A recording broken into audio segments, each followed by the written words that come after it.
Continuamos con esta entrevista con el doctor Manuel Fermín. Es un reputado abogado de los tribunales de este país y además pues doctrinario, es un profesor universitario.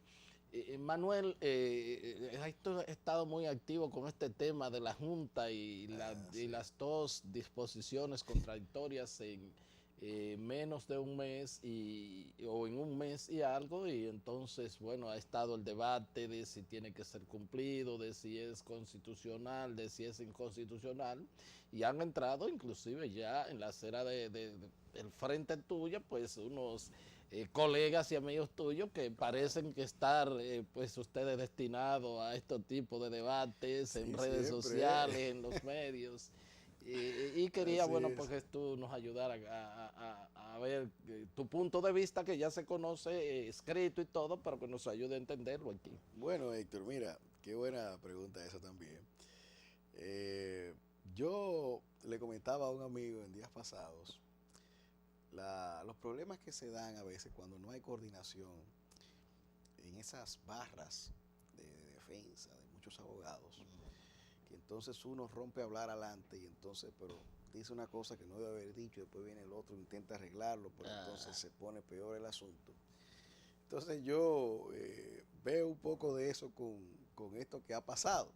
Resulta que inician los defensores de la resolución, bueno, de lo que yo he llamado engendro, sin que eso signifique vamos a decir, una descalificación o en términos despectivos. bueno, Lo que pasa es que engendro es eso, yo le digo parte policial, que eso es lo que se me parece más un parte policial yo le por puse la manera en también. que está redactado, por la Claro, manera en que sí, está parece eso. Yo le dirigido. puse también Y, nota de prensa administrativa también. Pero el problema es que en derecho administrativo uno siempre, y se lo destacaba a unos estudiantes en días pasados, el administrativista tiene que ver primero la naturaleza jurídica de lo que tiene enfrente. ¿Qué es lo que estamos hablando aquí? Entonces, ¿qué pasa? Los primeros defensores, la primera fase de los defensores, estuvieron los amigos Carlos Salcedo y mi amigo Cristóbal Rodríguez, ambos muy bien formados y todo esto, pero obviamente que pueden, como cualquiera, pueden equivocarse, eso es legítimo.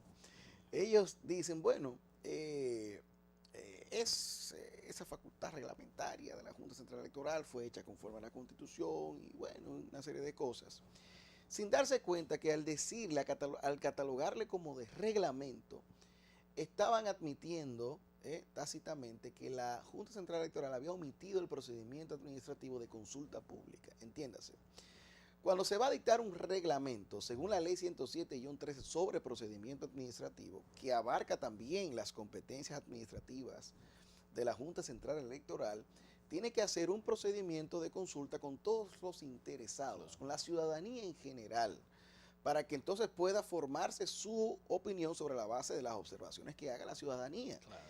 Eso es administración de calidad, eso es buena administración, eso es legitimar sus decisiones. Por eso se estudia dentro de la cláusula del Estado democrático. En las bases constitucionales del derecho administrativo se analiza ese tema dentro de lo que es la cláusula del Estado democrático. Entonces, ellos hicieron eso, la Junta Central Electoral, con este tema de los apellidos. No sé si tú recuerdas, con el tema de Sí, los sí, apellidos sí, también, que sí. se dio una discusión también jurídica muy interesante. Pero ahí la Junta Central Electoral entendió que se había equivocado y entonces le dio para atrás al asunto. Perfecto. Entonces, ¿qué yo digo? Este primer grupo de juristas no entienden eso y obviamente incurren en ese error y entonces ya está el problema de que entonces se están admitiendo tácitamente que la Junta incurre en un vicio que se sanciona con la nulidad absoluta según el artículo 30, párrafo 2 de la ley 107-13. Entonces, ¿qué pasa?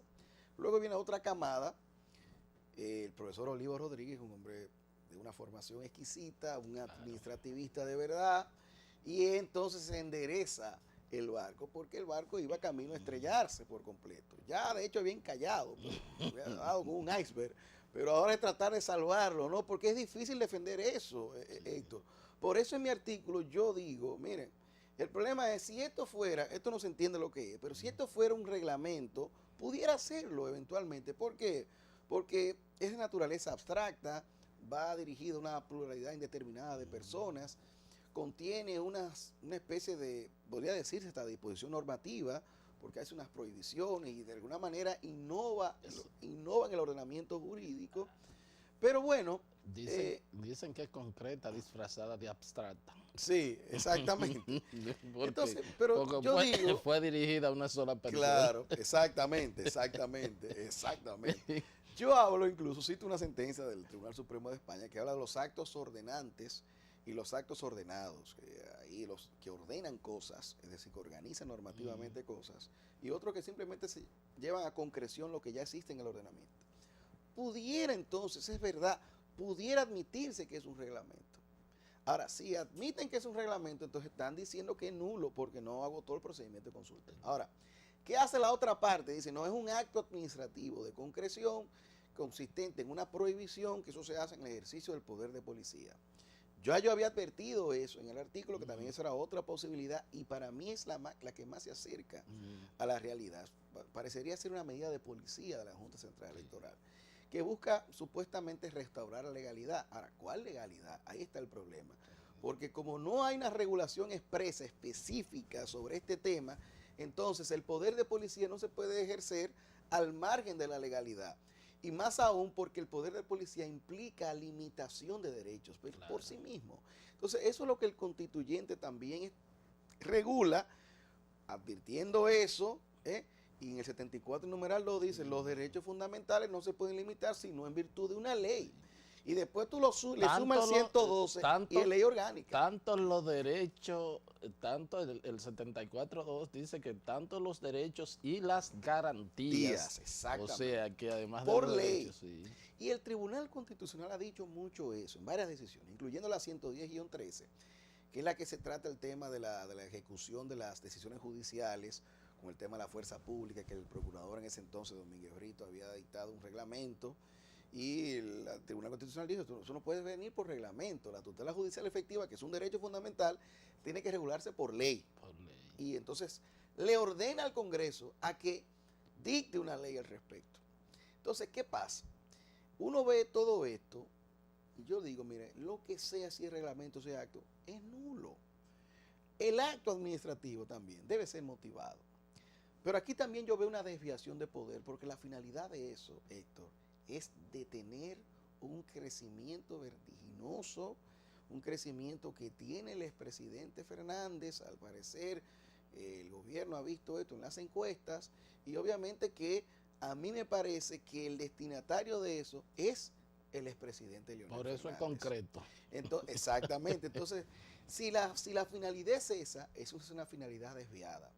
Pero lo que es más también, la incoherencia de la Junta. O sea, la coherencia administrativa es un principio que está reconocido ya en la ley 107-3.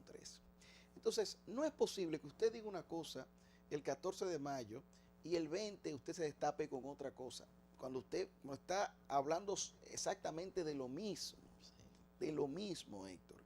Entonces, son tantas irregularidades que yo veo aquí, que eso no tiene otra suerte que no sea la nulidad absoluta, radical de una cuestión como esa, que yo no he logrado entender cómo que no sea bajo una tesis desviada de controlar, de maniatar el escenario electoral, de seguir insistiendo en maniatar el escenario electoral, porque la verdad es que la Junta Central Electoral, con lo que ha hecho, eso no tiene pie ni cabeza. Inclusive cuando uno lee la resolución, yo estaba leyendo la noche, Héctor, y yo veía, Dios mío, se habla de las caravanas, se habla de la publicidad inclusive en vallas, con lo cual eso tiene un impacto, porque la gente dice, no, pero ¿qué derecho se viola ahí? Dice la gente. Entonces yo digo, bueno, mira, la libertad de expresión se ve impactada fuertemente, pero inclusive hasta la libertad de empresa, pero claro, de esas empresas que tienen vallas y eso, pero además... Bueno, el profesor, vi un artículo del profesor Adriano Miguel Tejeda, de que él un poco entendía lo de la Junta y decía, bueno, y si hay violación, y lo único donde sí hay una violación constitucional es en el asunto de la publicidad, de la, Lógicamente, que los ahí periódicos son los puede, primeros que que ahí deben puede defenderse. entrar también la violación a la libertad de empresa, lo mismo que tú estás Claro, diciendo. son muchísimas cosas, la libertad de reunión, Claro. por ejemplo, también.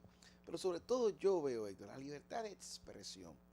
Porque que yo quiera poner una valla, por ejemplo, para favorecer un candidato X, es una expresión de la libertad de expresión, para la redundancia, la libertad de pensamiento. Al ser libertades, implican que el Estado no debe intervenir, más que en esos casos donde el propio asambleísta, por ejemplo, o el legislador, sin que se desconozca el contenido esencial, el llamado contenido esencial del derecho. Porque no es que usted lo va a dejar sin contenido, Claro. con la intervención del legislador lo va a dejar sin contenido. Claro. No. Entonces, por eso es que eso debe hacerse por ley. Y no puede, como dices tú, traspasar los límites el No, legislador para nada. en cuanto a querer regular Claro, esos derechos. porque imagínate que tú lo regules de forma tal que lo proscribas. Sí. Eso no es. Cae en nada. constitucionalidad inmediatamente. Exactamente. Entonces, aquí se ha hecho un ejercicio también de un tremendismo de la Junta Central Electoral, sobre todo de mala administración. Ese no es el problema mayor de la República Dominicana, ni tampoco. ¿Cuáles son las actividades que han paralizado este país? Yo no las he visto. No las he visto, Héctor. Además, Aquí hay muchas vallas puestas. Además, la Junta y el presidente de la Junta ha llamado hasta los presidentes de los partidos para otra cosa. Debieron llamarlo y decirle, mire, señores, vamos a organizar esto mientras llega la ley, vamos a ver, cálmense, tenemos mucha presión, tenemos muchas cosas. Eso se llama mala administración. Así es, Manuel. Eso es así. Seguimos hablando, Manuel. Héctor. ¿Cómo no? Gracias. Gracias a ustedes por haber estado con nosotros y será pues hasta otra entrega de su programa de Entero Crédito. Hasta entonces.